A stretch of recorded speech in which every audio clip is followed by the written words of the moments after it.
You ask Tiger to solve. This deals with linear equations with one unknown. The final result is x equals 139/7. Let's solve it step by step. Simplify the expression.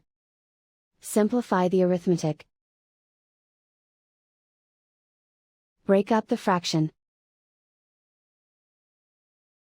Group like terms. Find the lowest common denominator. Multiply the denominators.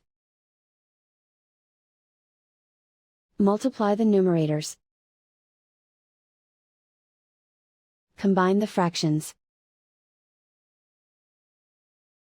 Combine the numerators. Group all constants on the right side of the equation.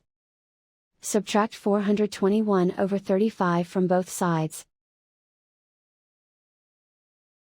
Combine the fractions. Combine the numerators.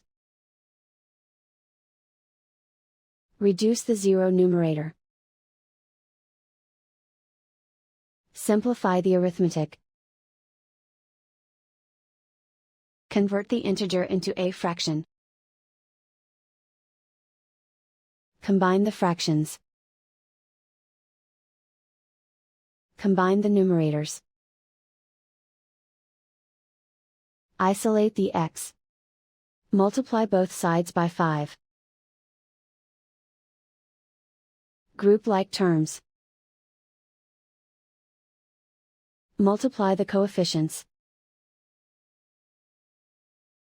Simplify the fraction. Multiply the fractions. Simplify the arithmetic. And so the final result is x equals 139/7.